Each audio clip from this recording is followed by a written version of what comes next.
안녕하세요. 성공예감 이대호입니다.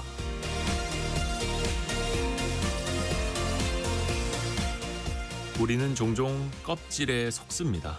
숫자의 크기, 제목의 화려함, 소음처럼 반복되는 뉴스의 헤드라인.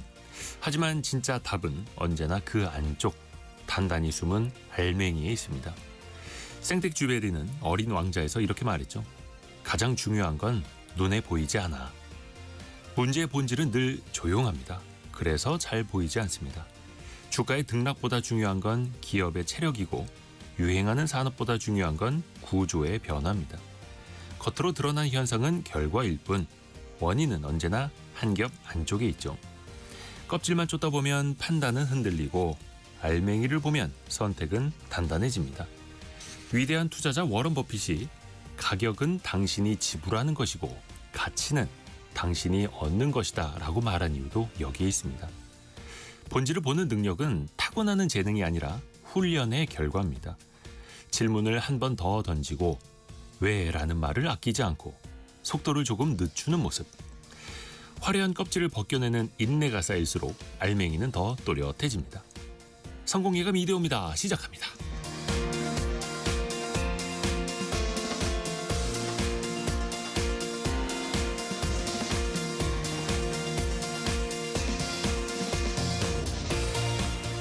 안녕하세요. 이대호입니다. 12월 23일 화요일 아침입니다. 이동현님 뉴스 들으면서 성공예감 기다렸다고 하셨네요. 아유 고맙습니다. 이동희 님도 이형정 님도 반갑습니다. 아침부터 또 인사해 주셔서 오늘 화요일이니까 KBS 기자들과 함께 원탁의 기자들 K 같이 한번 만나보시는 날이죠. 1년 전 너무나 안타까운 사고가 있었죠. 무안공항에서 발생한 제주항공 여객기 참사. 곧 그 일주기가 다가오는데요. 그런데 아직도 그 제대로 진실이 규명되지 않았다고 합니다. 어떻게 된 일인지. 또 한편에서는 항공업계의 큰 구조 변화, 통합 또 진척이 되고 있는데 아직도 이 분야는 또 결론이 안 났습니다. 우리 항공산업 또 항공안전 현주소 같이 한번 짚어보시죠. 또 여러분은 그 반려동물 키우시는지 모르겠네요. 반려동물과 함께하는 인구가 1,500만 명으로 추산된다고 합니다. 국민 거의 10명 중에 3명인 셈인데요. 그런데 한 번 이 동물이 아프기라도 하면 엄청난 비용이 나가게 됩니다.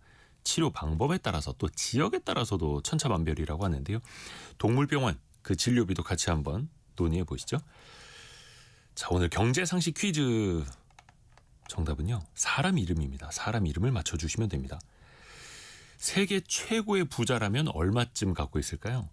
인류 역사상 처음으로 개인 재산 7천억 달러 시대를 연 인물이 등장을 했는데요. 우리 돈으로 환산을 해보면 1,000조 원을 넘는 겁니다. 전기차 기업 테슬라, 또 우주발사체 기업 스페이스X를 비롯해서 인공지능, 그다음에 뇌를 또 움직이는 뉴럴링크 여러 가지 분야를 또 이끌면서 혁신을 이끄는 인물이죠. 또 최근에는요.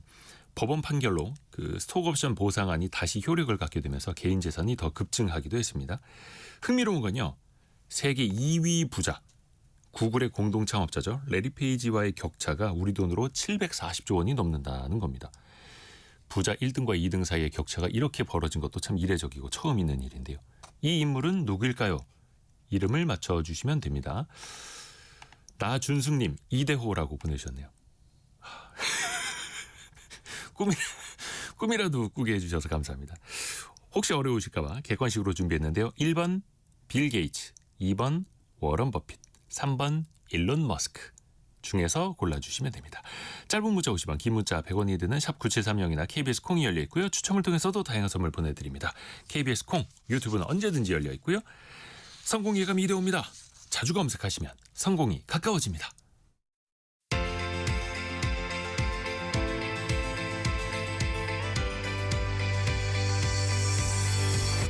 KBS 1라디오 성공예감 이대호입니다. 윤성훈 님이 정답 아이언맨 이렇게 보내주셨는데 그 영화 아이언맨의 모티브가 된 인물이라고도 하죠. 그 시절 처음 아이언맨 영화 처음 나왔을 때는 그 사람이 누구야? 이름 좀 낯선데? 라고 했었는데 지금은 세계 최고의 부자입니다. 참 좋은 경제연구소 이인철 소장과 함께 오늘의 경제 뉴스 정리해드립니다. 안녕하세요. 네, 안녕하세요. 증시 상황이 좋죠?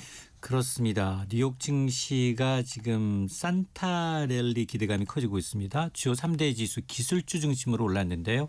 다우 지수가 0.47% 상승했고요. 나스닥 지수가 0.52%, 대형지수지 S&P 500 지수도 0.64%. 근데 네. 러셀 2000 지수, 중소형주로 모아놓은 지수는 1% 넘게 올라서 네. 미국은 대형주에서 소형주로 순환매가 좀 나타나네. 특히나 인공지능 관련주들이 많이 올랐습니다. 엔비디아의 H20이라는 인공지능 칩이 내년 2월부터 대중국 수출을 개시한다라고 밝히니까 지금 주가가 한 1.5%가량 올랐고요. 그리고 이외에 이제 AI 버블론을 잠재웠던 마이크론 또 강세입니다. 4% 넘게 뛰었고요. 네. 사실 오라클하고 브로드컴은 좀 부진했지만 그래도 3% 넘게 반등을 했습니다. 필라델피아 반도체 업종 지수가 1.1% 올랐고 근데 사실은 시장은 좀 쉬어가는 분위기예요. 뉴욕 증시는 크리스마스 이브는 이제 전형적으로 반나절만 개장을 하게 되고요. 25일은 휴가를 가기 때문에 거의 뭐 거래는 많이 한산합니다. 그런데도 불구하고 성적은 좋아요. 미국 대형지수지 S&P 500 지수가 1928년 이후에 산타랠리를 기록한 것 12월 말부터 1월 초 사이에 상승한 확률이 75%입니다. 네. 이 기간 동안 평균 한 1.3%가량 올라서 만약 이게 똑같이 과거의 기록이 적용이 되면 뭐 주요 지수 최고점을 넘볼 수 있는 수치입니다. 다만 이게 지금 너무 많이 올라서 밸류에이션 부담이 좀 커지고 있다라는 점, 산타랠리 있을지 여부에 대해서는 의구심도 제기가 되고 있는 상황입니다. 네. 어제 우리는 이제 외국인 기관이 2조 원 넘게 사면서 4,100선에 안착을 했는데요. 코스피 코스닥 좋아 보입니다. 코스닥 오늘도 이제 17포인트 올라서 4,124선까지. 코스닥은 930선인데 네. 어제와는 달리 이제 개인들이 사고 있지만 외국인들은 좀 팔고 있고요. 그리고 지금 오늘은 신규 상장한 주식들, 조선주들, 우주항공주들이 좀 좋아 보이고 그리고 삼성전자가 11만 원대 안착을 하고 있습니다. 11만 1,000원. 그리고 이제 SK하이닉스도 58만 9천 원, 59만 원 오르 내리고 있는 상황인데요. 다만 부담스러운 게 환율입니다. 어제 종가가 1,480원이었거든요. 네. 역외환을 해서 이미 1,481원을 찍었거든요. 지금도 82원까지 지금 그렇죠. 올라가 있는 상황입니다. 1,482.5원까지 갔네요. 이게 지금 외환당국이 계속 개입을 하고 국민연금 또 대기업의 달러 매도 물량들 좀 이게 유인을 한다고는 합니다만 계속해서 원화는 약세. 근데 이게 참 달러가 강세는 아닌 것 같아요. 달러 인덱스는 오히려 한 98에서 조금 더 내려가 있고. 예. 오늘도 이제 아닌데. 달러 인덱스는 오늘도 하락습니다. 98.28 정도로 98 초반대까지 지금 내려와 있는 상황입니다. 그렇죠. 달러가 강세가 아닌데 원화는 더 약세로 가고 있고. 그 원자재 시장을 보면요. 와, 금이 온스당 4,498달러 거의 4,500달러 가고요. 은 가격도 지금 69달러. 그러니까 사상 최고치입니다. 맞습니다. 왜 이러는 겁니까? 미국이 이제 베네수엘라 봉쇄하면서 지정학적 리스크가 고조되고 있습니다. 네. 그러니까 이제 안전자산, 금 가격 뛰고 은 가격 뛰고 지정학적 리스크 때문에 국제유가도 2% 넘게 뛰었거든요. 네. 오늘 새벽에 금 현물 가격은 이제 트라이온스당 4,400달러 넘어섰습니다. 그 은 가격 역시 69달러 넘어서고 있는 상황인데 금값은 올해만 약 66% 폭등했습니다. 네. 1979년 이후 가장 강력한 상승세를 기록하고 있고 은 가격도 트라이온스당 연초 30달러 밑이었거든요. 네. 지금 69달러 넘어섰어요. 1년 전에 비해서 130%가 넘게 뛰어오른 겁니다. 미국의 이제 베네수엘라 석유 봉쇄 강화하고 있죠. 우크라이나의 러시아 유조선 공격까지 잇따르니까 투자자들이 지금 안전자산으로 좀 쏠리고 있는데요. 또 지정학적 리스크는 원유 국제유가도 끌어올리고 있습니다.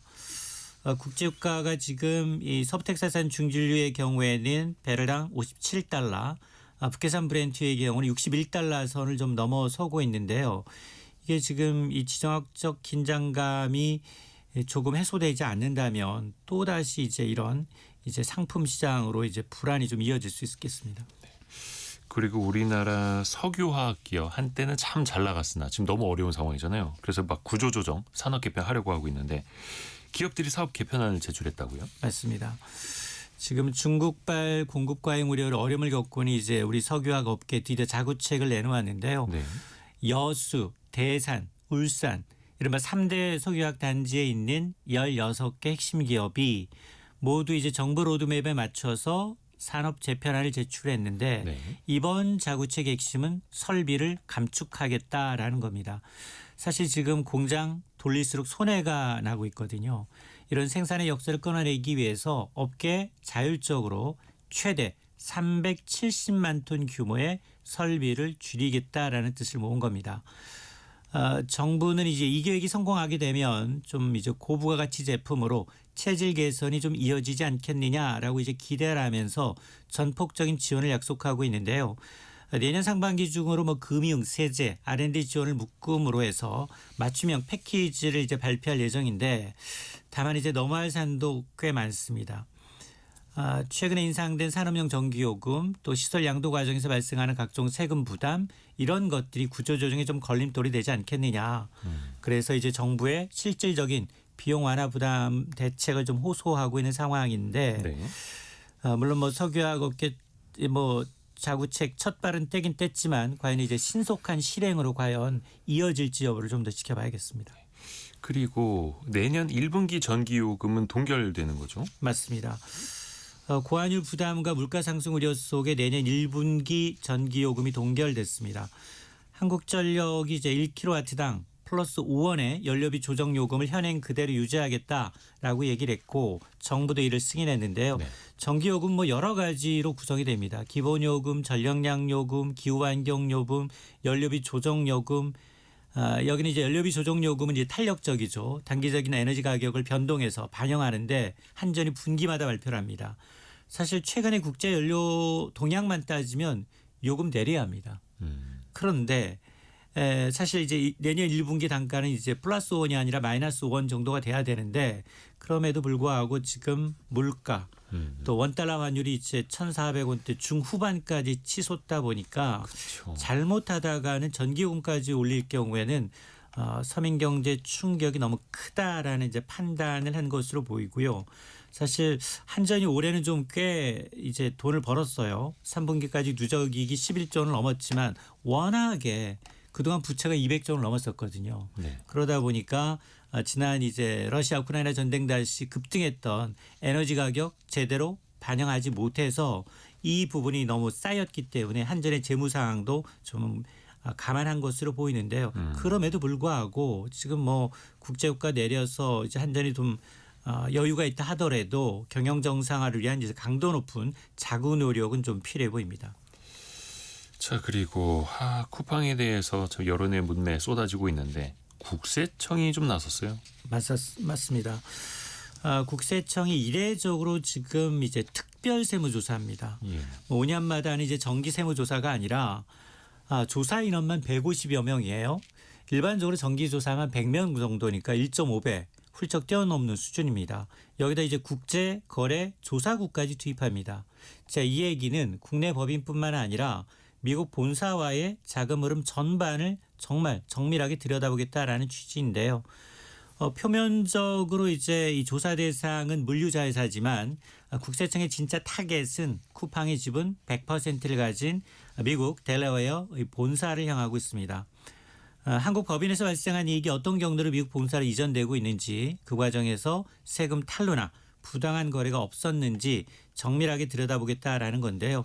특히나 최근에 발생한 이제 개인정보 유출 논란으로 여론의 주목을 받고 있는 상황에서 어떤 이제 국세청의 전방위 조사는 단순한 회계 감사를 넘어서 이게 좀 본보기를 좀 보여야 되는 게 아니냐.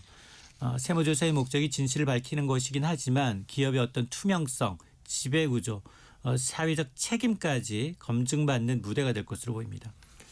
그리고 마지막 소식, 그 철도 노조가 총파업을 유보했죠. 맞습니다. 오늘 총파업을 예고했던 철도 노조가 정부의 단계적 성과급 정상화 제안을 수용해서 파업을 유보했습니다. 평소처럼 모든 열차가 정상 운행되고 있는데요. 이번 갈등의 핵심이 이제 성과급 지급 기준이었습니다. 철도 노조는 이제 다른 공공기관의 형평성을 이유로 성과급 산정 기준을 기존의 80%에서 100%로 높여달라라고 요구를 했고 네. 정부가 이를 수용을 해서 성과급 기준을 내년에는 90%, 2027년부터는 100% 단계적으로 올리는 방안을 제시했습니다.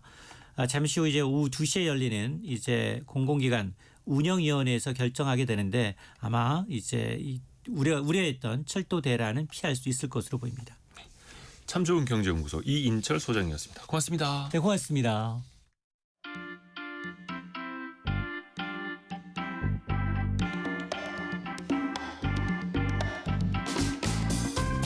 지금 여러분께서는 KBS 일라디오 성공예감 2대호입니다를 듣고 계십니다.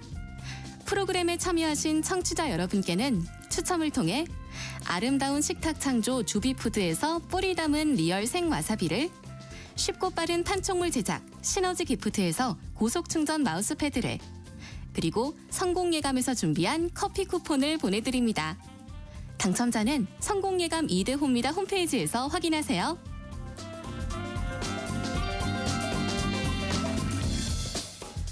원탁의 기자들 K가 모였습니다. KBS 석민수, 이세중, 박찬 기자 함께합니다. 안녕하세요. 안녕하세요. 지금 이 세 분의 조합은 처음인가요? 그런 네. 것 같습니다. 네. 네.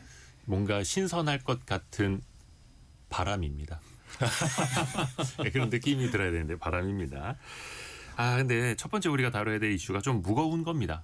사실 1년 전 이맘때 너무 무서운 소식이 들렸었죠. 그 무안공항에서 제주항공 여객기 참사가 있었습니다. 29일이 이제 일주기가 되는 날인데 1년 가까이 됐는데 그러면은 그 사이에 사고 원인은 제대로 밝혀졌을까? 되돌아보면 어떻습니까, 지금? 그러니까 우리가 그 참사 당일부터 알고 있던 사실은 이제 기체가 그 운항 중에 조류에 충돌했다는 거. 네. 그리고 기체가 어쨌든 그렇지만 착륙에는 성공했는데 네. 이제 활주로 달리다가 그 콘크리트 둔덕이 부딪혀서 이제 폭발했다는 거. 이렇게 요 정도 사실을 이제 참사 당일부터 알고 있었죠. 그거는 이제 영상으로 남아 있으니까 그렇죠. 그렇죠. 네. 그래서 사고 초기부터 주 원인으로 이 콘크리트 둔덕, 그다음에 조류 충돌, 그다음에 제대로 운항했는가 뭐 이런 것들이 꼽혀왔는데 지금 이 사고 조사를 담당하는 게 항공철도 사고조사위원회인데 네. 그 참사 한 달 뒤에 내놓은 예비 보고서, 그러니까 사고의 개요 수준만 담은 예비 보고서 내놓은 거 외에는 네. 지금 1년이 지났는데도 아무것도 내놓은 게 없습니다. 왜 그러죠? 그러니까 지금 원래 국제 규정을 보면은 그 1년 내 최종 보고서를 발행하도록 돼 있는데 물론 이 기간을 지키기는 어려울 때도 있는데 네. 그럴 때는 중간 보고서라도 내야 되거든요. 네.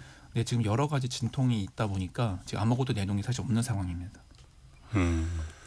이 좀 답답한데요? 네, 항공철도사고조사위원회가 사실상 기능을 제대로 못 하고 있는 상황이죠. 이세중 기자가 얘기한 대로 지금 밝혀진 게 하나도 없는데 일단 그 7월에 한번 엔진 정밀 조사 결과를 발표하려고 했는데 네. 이 결과 발표도 그 유족들과의 마찰, 그다음에 좀 논란을 좀 낳으면서 이게 그 무산됐고, 그다음에 이달 4일에도 공청회 형태로 발표를 하기로 했는데 이것도 좀 그 마찰이 좀 컸던 것 같고요. 일단 이 사고 자체의 특성이 기존 항공사고처럼 그 항공사 또는 기체, 그다음에 그거를 몰았던 조종사 뭐 이런 주체들만 있는 게 아니라 활주로에 접근을 하다가 새에 부딪혔고, 그다음에 또 활주로에 동체 착륙을 하면서 그 뭐 어떤 시설물에 부딪혀가지고 더 크게 사고가 났다 이러면서 사실 항공 당국에도 책임이 있는 거 아닌가 이랬는데, 항공철도조사위원회라는 게 국토부의 주관으로 있는 조직이고 여기에 상임위원이 또 국토부 현직 실장이 들어가 있어서 이거를 과연 이 사람들이 조사하는 게 맞나 이런 비판을 많이 받았죠. 지금은 최근에 이제 그 이달 초에 시행령이 하나 개정안이 발의됐는데 이 항처리를 총리실 산하 조직으로 바꾸겠다. 뭐 이렇게 했는데 그런 상황에서 좀 진짜 위원회가 조사를 하는 일에 잘 그 집중을 못하는 상황이죠. 179명이 목숨을 잃은 어마어마한 참사인데 지금 1년째 어떻게 보면 결론도 내지 못하고 있고, 그 사이에 그러면 사고 원인 조사도 끝나지 않았으면 무엇이 문제인지 또 누구의 책임인지도 그러면은 결론을 못 지었다는 얘기겠네요. 그러다 보니까 지금 현재 박찬기자. 이제 경찰에서 전남경찰청에서 전담 수사팀을 꾸려서 이제 네. 수사 중인 상황이고 네. 최근에도 이제 뭐 압수수색도 계속 진행 중인 상황에서 이제 그 로컬라이저 아까 말씀하셨는데 그 로컬라이저와 관련된 전현직 이제 구토부 관계자들도 불구속 입건된 상태거든요. 그리고 국회에서는 1월까지 이제 특위를 지금 열겠다라는 상황이어서 또 여기서 좀 진척이 있지 않을까라는 생각도 있는데 아직 좀 지켜봐야 되는 상황 같습니다. 근데 이제 문제가 뭐냐면은 그 사실 유가족 분들은 그 경찰도 믿지 못하고 있는 게 네. 최근에 그 전남청에서 그 사고조사위원회 사무실을 압수수색을 했습니다. 예. 근데 이게 왜 했냐고 이제 물어보니까 그 이 사고 조사 이 경찰 수사를 하려면은 여러 가지 이제 조사 자료가 필요한데 네네네. 그 사조위에서 제공하지 않는다는 거예요. 이게 보안 아, 여러 가지 보안 이유 때문에 그래서 영장을 받는 식으로 해서 자료 확보를 했는데 그게 네. 최근이거든요. 네. 그러니까 1년이 지난 현재서야 이제 그런 자료를 얻기 위한 압수수색이 나섰고 그리고 아까 박창 기자가 말한 대로 뭐 전현직 공무원부터 뭐 고위직도 입건은 됐는데 입건만 됐을 뿐 지금까지 뭐 처벌받거나 뭐 기소된 거나 한 건 아예 0건입니다. 그러게요. 그게 또 밝혀져야 되는데 또 대부분이 아마 업무상 무엇 뭐 이렇게 또 연결이 될 테니까 중대한 처벌이 또 이루어질까라는 것에 대해서는 좀 의문부호가 붙기도 하는 거고요. 근데 이게 1년 가까이 지금 지났는데 왜 결론을 빨리 지어야 하느냐. 제2의 비슷한 사고를 또 막아야 하고 또 돌아봐야 그것을 또 우리가 결론을 지을 수 있는 것 아니겠습니까?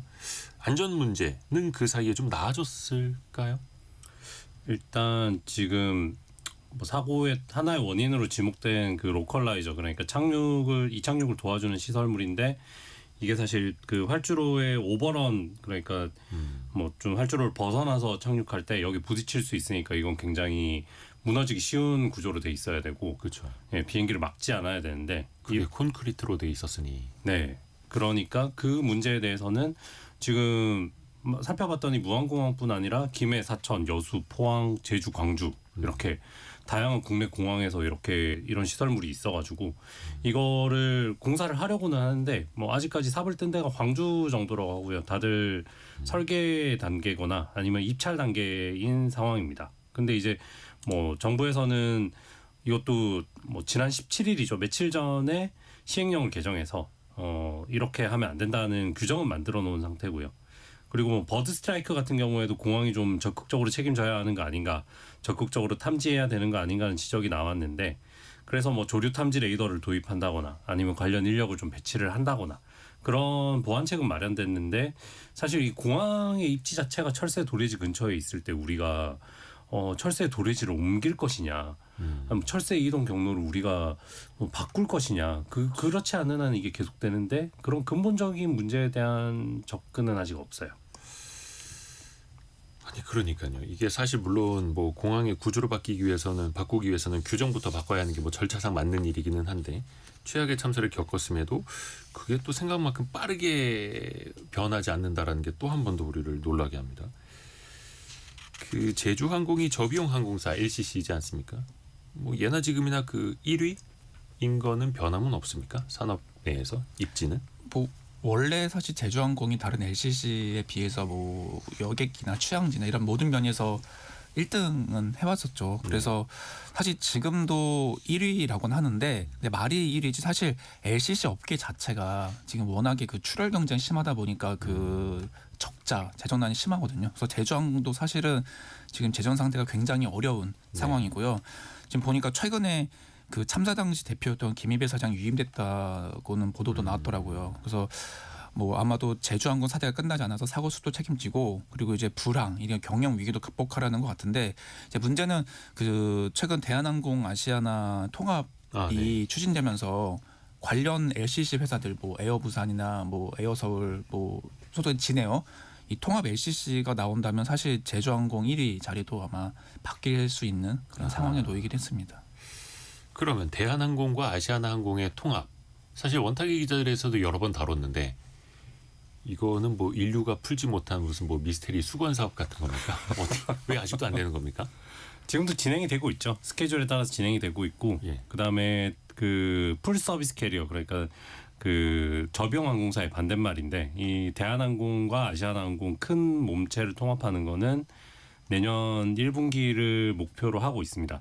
내년이 아니고 내후년이죠. 네. 내후년 1분기를 목표로 하고 있고 그다음에 내년 초가 되면 이제 아시아나 1월 14일부터인데요. 아시아나항공이 저기 인천에서 대한항공이 쓰고 있는 이 터미널로 들어가요. 아, 네.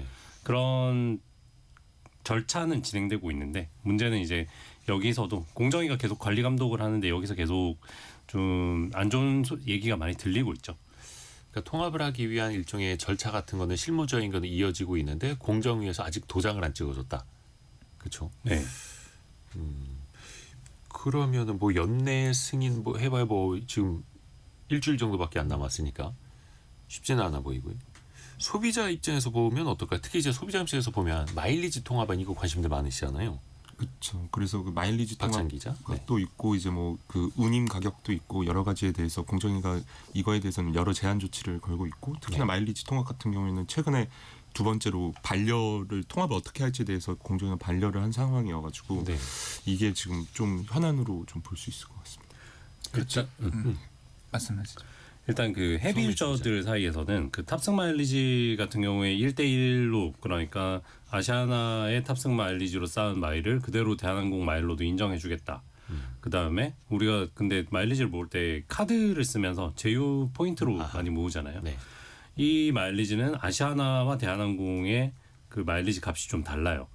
그 예컨대 이제 대한항공은 1,500원을 써야지 보통 1마일을 적립해 준다면 네.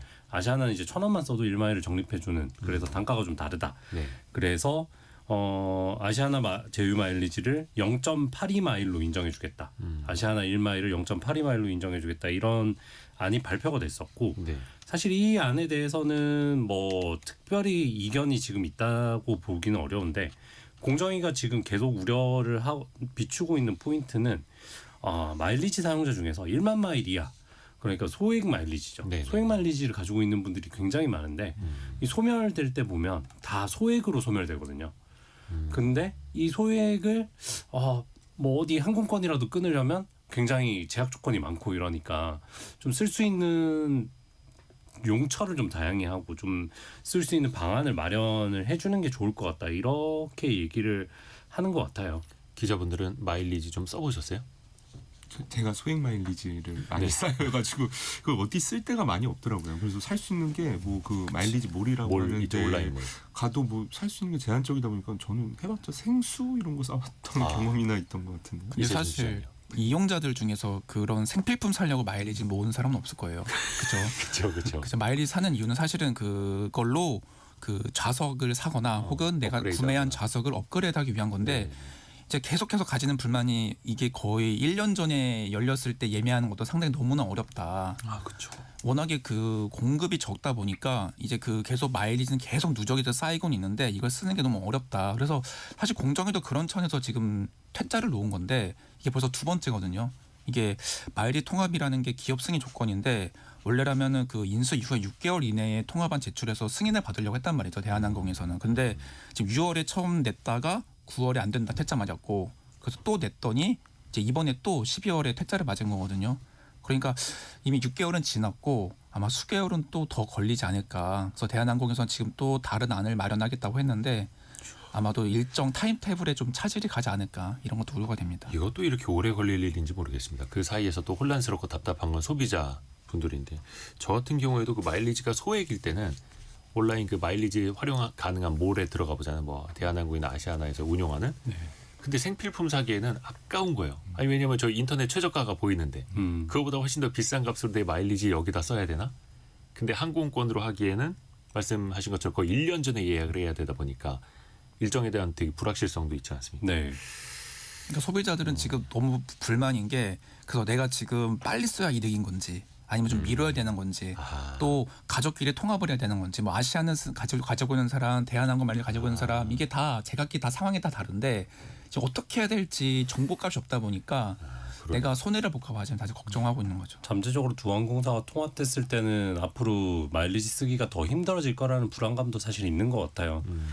그런 측면에서 봤을 때는 좀 이게 통합이라는 그래도 이익을 통합의 이익을 일종의 독과점이 형성되는 거니까 통합 기업이 가져가는 거거든요. 그런 구조에서는 좀 대승적으로 이 마일리지 좌석을 좀 더 많이 풀겠다라든지 그런 소비자를 향한 결정이 있으면 좀 일이 쉽게 풀릴 텐데. 이게 또 공정거래위원회가 대한항공과 아시아나항공 이제 합병을 하게 되면 사실상 이제 독점 기업이 되다 보니까 소비자에게 뭐라 해야 될까 좀 불공평한 이슈가 생겨서 또 안 되기 때문에 더 꼼꼼히 보는 건데 이게 또 이상한 일이 하나 또 생기더라고요. 오히려 좌석수 유지 의무를 두다 보니까 텅 빈 비행기가 또 오가는 일도 있고 이코노미가 아니라 눕코노미라고 거의 누워서 비행기를 타고 오시는 분들도 있다라는 그 인증샷도 있지 않습니까? 이거는 어떻게 되는 일입니까? 그러니까 이게 괌 노선을 예. 이제 대한항공이 취항을 하고 있었는데 괌 노선이 되게 특수하게 그 $1 미국 달러를 쓰는 데니까 그 달러화가 오르고 또 거기 현지 물가가 엄청 올랐다고 그래요. 그러면서 관광지로 매력이 떨어지는 바람에 뭐 얘기는 많이 나왔지만 그래서 그 타는 사람이 없는데 괌 노선을 모든 노선이 사실 그 독과점이 있는 노선에 대해서는 특정 시점 2019년인가요? 그때 공급 대비 90% 할인으로 줄일 수가 없거든요. 그러니까 딱 10%만 줄일 수 있는 거예요. 근데 뭐 비행기를 10% 줄여봐도 지금 타는 사람이 10명도 안 되고 이러면 다 누워서 가는 거죠. 근데 그거를 만약에 취항을 안 한다? 그럼 과징금을 맞죠. 그래서 어제 관련된 뉴스가 나왔는데 네네네. 보니까 그 공정위에서 대한항공이랑 아시아나에 이행 강제금을 부과했더라고요. 그 내용을 보니까 그 성민수 기자 말대로 2019년 대비 이 좌석수를 90% 아래로 내리면 안 되는 건데 그 작년 12월부터 3월까지를 봤더니까 인천에서 프랑크푸르트를 가는 이 좌석수가 네. 69%였다고 합니다. 그래서 대한항공에 한번 물어봤더니 그 당시에 이 본인들은 이거를 연간 단위가 아니라 이렇게 3개월 단위로 타이트하게 볼 줄은 좀 몰랐다. 뭐 이런 식의 얘기를 하더라고요. 그래서 제가 그러면 지금 1년이 지났는데 1년 단위 꺼내면 90% 유지가 되나요? 그랬더니 또 그건 또 상 봐야 될 것 같습니다. 그래서 말을 좀 애매하게 하는 거 봐서는 이 좌석수가 유지가 좀 안 되는 그런 노선이 있는 것 같긴 합니다. 그렇죠. 또 소비자 입장에서 내가 가고자 하는 노선을 택할 때 과거와 다르게 예매라든지 또 가격이라든지 이런 게 또 변하는가 또 체감하기가 또 이런 건 어렵다 보니까 공정 경쟁 당국이 또 꼼꼼히 볼 필요도 있어 보이고요. 근데 이게 기업 대 기업의 결합 아닙니까? 대한항공과 아시아나? 그러면 내부적으로는 어느 정도 진척은 돼 가고 있는 겁니까? 공정위에서 도장만 딱 찍어주면은 바로 출범할 수 있게끔?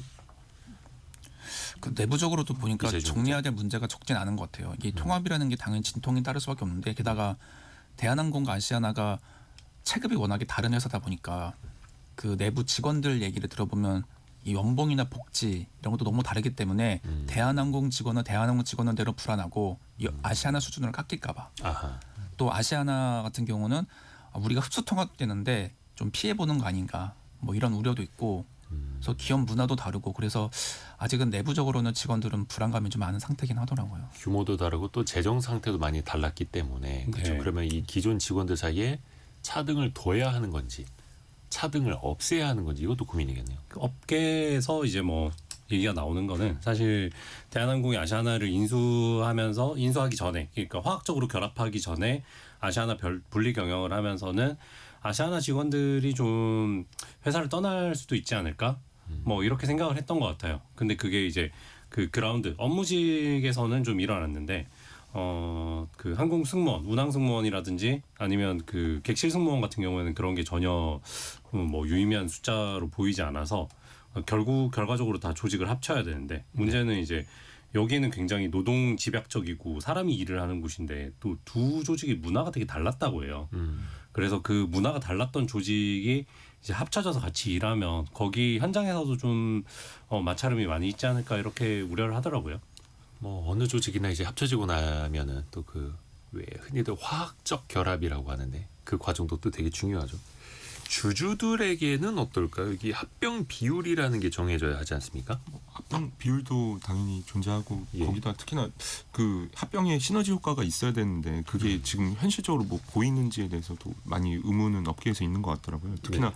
3분기 대한항공 영업이익이 많이 떨어져 있는데 거기서 이제 이유 중에 하나로 꼽았던 게 그 국제 평균 임금, 그러니까 평균 임금, 그러니까 거리당 이제 비행 임금이 많이 떨어졌다라는 게 있었는데 그게 아무래도 아까 말한 공정위 시정 조치나 이런 거를 좀 준수하다 보니까 그건 영업이익 자체도 많이 떨어지고 있어가지고 이게 과연 시너지가 언제쯤 효과가 발생할지 이런 것도 사실 주주 입장에서 많이 관심이 될 것 같습니다.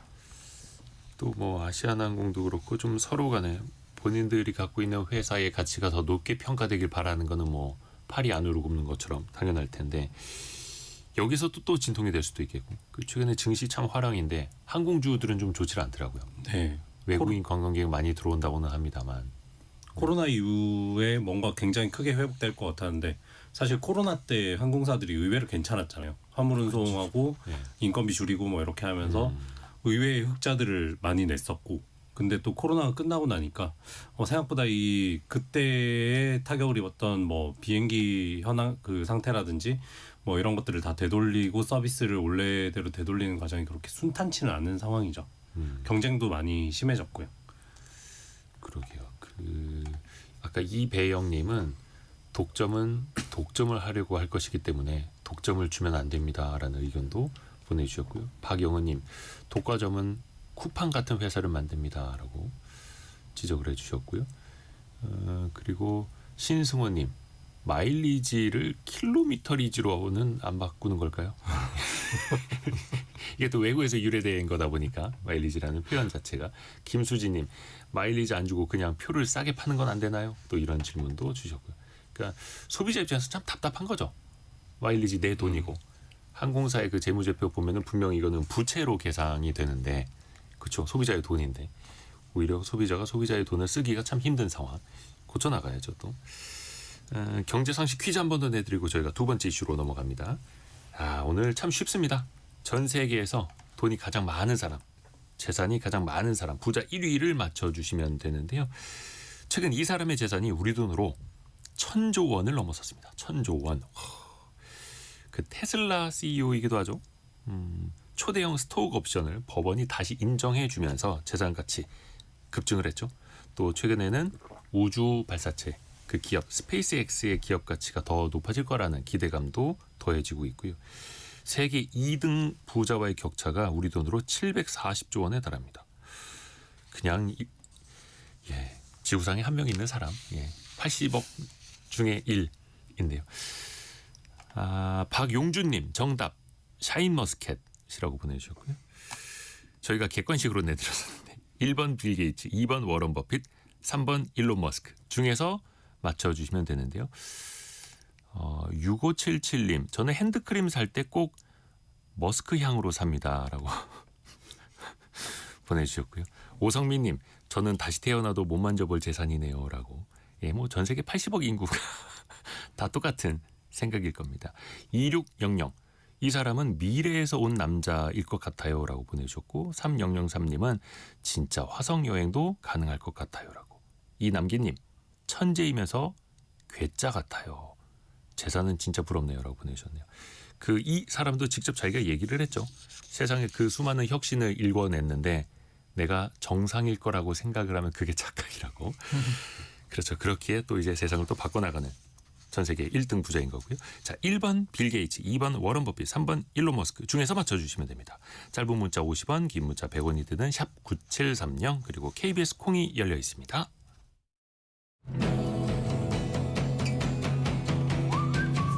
오늘의 움직임에 주목하고 세상의 흐름을 놓치지 않습니다. 여러분의 내일을 응원하며 성공의 열쇠를 함께 찾아갑니다. 성공예감 이대호입니다. 우리 기자분들 중에 반려동물 키우시는 분 있으세요? 제가 고양이를 2마리 모시고 사는데요. 두 분 심기를 경마하느라고 좀 힘이 들죠. 아니 왜 고양이 키우는 사람은 왜 집사라고 하는 겁니까? 모시고 살아야 돼요? 사람과의 관계에서 절대 그 본인이 종속 관계에 있다고 생각하지 않죠. 본묘가. 그렇죠. 고양이들이 다 그냥 사람을 동반자 좋아야 동반자고 그 캔따개라는 말도 있는데요. 그 캔따개가 무슨 뜻이냐면 그 간식 캔을 따주는 캔따개라고 그렇게 쓰기도 하고. 개나 강아지는 주인으로 이른바 이제 섬긴다라고 하는데 서열이 있는 동물이니까 고양이는 자기가 더 이제 집 주인보다 서열이 높다라고 생각을 하고 있고 네. 오늘 이제 경제적인 것도 이야기를 해봐야 하는데 반려동물 한번 아프면 나가는 돈이 장난이 아니라고 합니다. 주변에 좀 사례들 좀 보신 게 있으세요? 저도 처가에서 이세준 기자. 이제 강아지 2마리를 키우는데 네네. 뭔가 한 번씩 병원을 갈 때마다 이게 돈이 단순히 뭐 우리는 감기 걸리면 몇천 원 내고 마는데 몇만 원은 기본이더라고요. 보니까 한번 진료받고 이런 것도 그렇고 또 영양제 받아야 된다 뭐 이러면 검증이 안 되고 이 가격이 맞는지 없는지 모르니까 일단은 강아지는 말도 못하고 네. 그러니까 보통 돈을 몇만 원은 정말 기본으로 쓰는 경우가 비일비재하더라고요. 얘기 들어보니까. 몇만 원은 기본. 한번 수치를 한번 찾아봤었는데 네, 박찬희 그게 기자. KB금융에서 내놓은 최근 자료였는데 평균 지금 한 1,546만 명이 양육을 하고 있는데 오. 치료비가 한 146만 3천 원 정도라고 하는데요. 예? 146만 원. 1년에? 예. 그래서 와. 근데 이게 더 문제가 더 특이한 게 이제 23년 대비 두 배 늘었다. 그러니까 치료비 상승폭도 상승이 빠르다. 뭐 이런. 저희 집에 계신 그 고양이 한 분도 몇 년 전에 그 좀 희귀질환 일종의 혈액암 같은 걸 걸려가지고 그러니까 저희 어머니가 들으면 안 되는데 그 거의 지금 중고차값 한 대가 들어갔어요. 그리고 그 중고차가 계속 이제 좋아지고 있죠. 처음에는 경차로 시작했는데 지금 계속 좋아지고 있는 상황인데 와. 그 저희 집에 계신 고양이는 그렇지 않지만 좀 요즘에 크게 문제가 많이 생기는 그 병원비 지출이 많이 늘어나는 요인 중에 하나가 그 고양이와 집고양이와 집개가 강아지들이 장수를 해요. 나름대로 거의 20살까지 살거든요. 아하. 그러면 여기서도 일종의 그 장수 리스크가 생겨가지고 거의 고양이가 수명을 다할 개나 고양이가 수명을 다할 때는 일종의 암이라든지 이런 식의 그 악성 질환을 겪다가 악성 질환을 앓다가 죽는 경우가 많아서 그러면 평시에는 뭐 영양제 먹고 뭐 예방 접종하고 이런 비용들이 뭐 수십만 원 해서 연간 한 100만 원 정도 든다면 갑자기 그 노년에는 정말 수백만 원, 수천만 원이 들어가는 거죠. 야, 성경희님이 올해 봄에 우리 강아지 간 수치가 높아서 약값, 초음파 검사 등으로 해서 100만 원 정도 들었어요 보내주셨고 7616님은 저희 강아지가 이번에 귀 수술을 했는데요. 큰돈 나갔지만 잘했다 싶어요. 제가 안 아프면 되죠 이제. 근데 이게 강아지나 고양이도 이제는 가족이라고 생각을 하다 보니까 아파도 큰 돈이 들어도 어쩌겠습니까? 뭐 가족 버릴 수 없듯이. 이게 어떻게 보면 당연한 건데 경제적으로는 또 부담이 될 수밖에 없겠고 4459님은 제가 키우는 강아지가 빈혈 때문에 죽다 살아났을 때 진짜 부자가 되고 싶었습니다. 지금은 아주 잘 지내지만 중형차 한 대 값 해드셨어요. 와, 이 정도입니까? 그리고 또 지역별로 이게 격차도 많이 벌어져 있다 하더라고요. 그러니까 뭐 어제 자료를 좀 냈더라고요. 그 예. 농식품부에서 낸 자료를 보니까 뭐 많게는 지역별로 2배까지도 차이가 나더라고요. 뭐 예를 들면 시티 같은 경우에는 광주가 뭐 한 76만 원 정도인데 예. 경남은 50만 원도 하지 않고 또 뭐 MRI도 뭐 충남이 100만 원 가까이 하는데 경남은 60만 원 수준. 그러니까 뭐 수의사에서는 이게 지역별로 이 동물병원을 유지하는 비용 자체가 이 뭐 임대료도 다르고 그쵸. 또 어떤 장비를 보유했느냐, 또 진료를 어떤 식으로 했는지 난이도라든지 이런 게 다 케이스 바이 케이스이기 때문에 편차가 클 수밖에 없다라고는 하지만 이렇게 지역별로 차이가 난다면은 사람들 입장에서 안 그래도 내가 지금 결제하는 이 병원비가 맞는지에 대한 기준점이 사람들 대부분 없는데 더 의구심에 들 수밖에 없죠. 이게 가장 비싼 병원은 서울에 있기는 한데 지역이 왜 이렇게 비싼가? 뭐 임대료도 싸고 뭐 이런데 왜 이렇게 비싼가를 좀 추론을 해보자면 사실 서울은 그 동물병원이 엄청 많이 있어요. 그래서 동물병원끼리 경쟁도 많이 하고 그 다음에 또 뭐 서비스 경쟁뿐 아니라 가격 경쟁도 좀 있고 그리고 사람 구하기도 상대적으로 쉽다고 합니다. 근데 지역 같은 경우에는 아무래도 동물병원 숫자가 그렇게 많지도 않아서 경쟁이 좀 덜하고 그 다음에 오히려 사람의 인건비는 더 비싸고 뭐 이런 상황이라서 좀 지역이 오히려 비싼 경우도 있다고 하더라고요. 그렇죠. 또 지역에 따라서 앞에서 이세준 기자가 이야기한 것처럼 뭐 지역 물가 다르고 뭐 임대료 다르고 다 다르니까 구혜송님이 저희 딸 같은 야옹이가 9개월 살다가 갔는데 의료사고로 180만 원 까먹고 가버렸습니다라고 보내주셨고, 윤광성님은 지인의 경우 이제 종양 수술 때문에 600만 원을 지출한 사례도 보셨다고 하고, 와, 그 2141님은 그 고양이가 이물질을 집어먹어서 내시경 검사하는 데만 60만 원 정도 드셨다고 하고요. 김문희님, 펫 보험으로 병원비 커버가 안 되나요? 이런 질문 주셨거든요. 왜 그 실손보험 있듯이 펫 보험이라는 게 있다면서요? 그래서 이제 보험사들이 이제 여러 보험사들이 요즘 내놓고 있고요. 근데 이 펫보험이 사실 과연 좀 잘 정착했냐에 대해서는 이게 가입률 자체가 지금 엄청 낮거든요. 그래서 2024년 기준으로는 1.7% 수준이어서 이게 약간 아직까지는 정착했다기보다는 정말 이런 뭐랄까 그냥 만약을 대비한 수준이라고 생각하면 될 것 같습니다.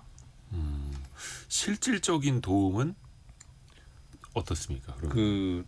제가 한번 고민을 했던 적이 있는데, 예. 저희 애들이 좀 약간 나이가 든 뭐 그래도 한 5살 정도 된 상태에서 이 상품들이 출시를 했고, 그때는 그 생각은 했죠. 한 달에 5만 원 정도 내야 되는데 그 두 분이 계시니까 이제 한 10만 원 정도 지출을 해야 되잖아요. 자꾸 두 분이라고 하니까 부모님 같잖아요.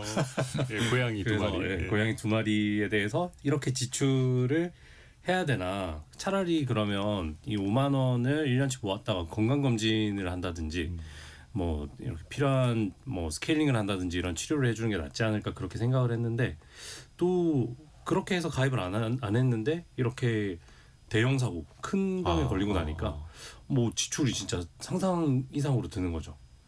이파리님이 제 얘기는 아니고 지인 얘기입니다. 와이프 신장 암 수술비 1,000만 원, 고양이 병원비 1,200만 원. 이러고 살아야 하나요라고 물음을 던져주셨고, 와, 6424님은 펫 보험은 10살 넘은 노견, 노묘는 가입 자체가 안 됩니다. 유유 이렇게 보내주셨어요. 와, 그런 것도 있나 보네요. 아무래도 또 보험사는 손해율, 수익성을 또 생각 안 할 수가 없다 보니까. 아까 말씀드린 대로 이제 10살이 넘어가면 그때부터 이 악성 질환들이 막 생길 텐데, 이건 병원비가 정말 천정부지거든요. 펫 보험이 있다 하더라도 실효성이 조금은 떨어질 수밖에 없겠고. 근데 이거를 또 뭐 악용하시는 분들도 있다 하던데요. 뭐 모럴 해저드 논란이 뭐 우리의 실손 보험으로 늘 사람도 있는 것처럼 네. 동물도 적지 않은 것 같긴 하더라고요. 보니까 또 하다못해 사람은 수가라는 게 있잖아요. 아, 예. 하다못해 기준점이라도 있는데 어. 이게 뭐 경미한 증상인데도 병원에 가서 이게 이 검사들이 꼭 필요한지 아닌지에 대해서 판단하기가 너무 어렵고, 그러니까 이게 과한 진료인지 아닌지도 알기 어렵고, 그러다 보니까 어떤 가이드라인이나 뭐 이런 게 없다 보니까 진료비 항목, 그다음에 뭐 가격 공개 이런 거라도 확대되는 거 아니냐. 그래서 그런 지적들이 좀 나오는 겁니다.